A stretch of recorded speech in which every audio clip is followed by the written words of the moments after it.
All right, welcome back. So an RCAF commander in some hot water over a tweet he sent out during Patrice Vincent's funeral on the week, and he tweeted out, and I quote, "Dear ISIL, thinking of you. Some of my colleagues are in your area. Hopefully they have a chance to drop by." Tweet was instantly removed.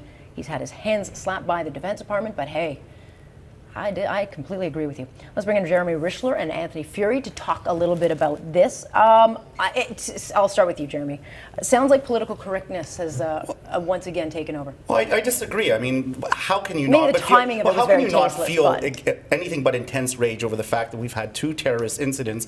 But I mean, when you're, an RCAF officer, you have a higher calling, and the thing is, when you put something on Twitter, it is for the record. I mean, the rage is understandable, but I mean, you can't freelance when you're in that kind of a position on social media, and as such, it was taken down. I mean, I'm very much for freedom of expression, but I mean, this isn't a Schwarzenegger movie. This isn't Total Recall, or this is serious. Now, this is sentiment that many people share, but it is just not proper to have this on social media, and the right action was taken. Rob Nicholson's assistant said so. I just think we shouldn't be surprised by that reaction, that he's thinking it, that they're saying it to each other in the bar. The problem with social media now, is it a bunch of guys hanging out in the bar, or is it someone making a public statement on behalf of their own organization? Well, it's actually a little blurred and a bit of both. So it's best to avoid that, particularly if your account is Lieutenant General Ivan Blondin rather than, Blondin 623, and you go, is it really him? Who knows? It's his personal account, bit blurred.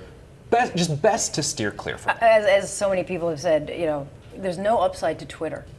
That's why I don't do it. I use it as a tool just now to research and watch the news, but I mean, there's really not an upside to it. Can't win. You can't win. Well, the thing about social media, and I realize this now that I, handle litigation matters, it's so easy to get on Facebook or on Twitter, on LinkedIn, and just post whatever's on your mind. And it's like, go ahead, post away, but realize that whatever you post, it's part of the evidentiary record. This could be introduced as evidence in an affidavit of documents. How so? He didn't give any information about strategy. He just said a sentiment that I think a lot of people said. The timing of it at a funeral would be my biggest issue.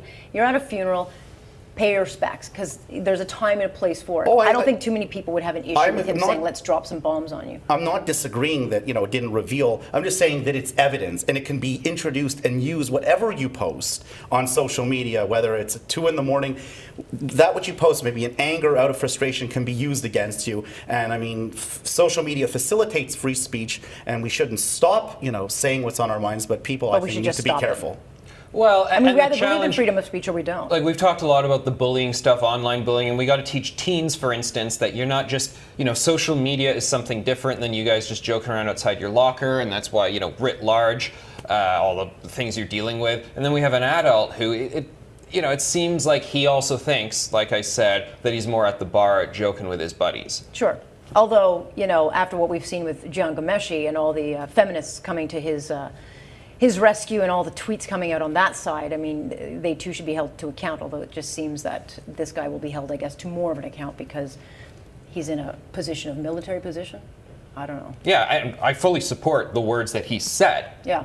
As a commentator, as a Canadian, I just see how it blurs the lines of workplace, public talk. I don't know, it gets into it. You have a lot of, this is not the first time a situation has arisen where somebody with police forces has gone on social media and is freelanced. And, when you're an employee, you continue to, your tasks as an employee do continue outside the confines of 9 to 5. So that which you say in the realm of social media does bind you, and then it binds the organization. So it's not an either or. So lead by example would be your argument, because he's got guys who are under him, and so if they're all to tweet something.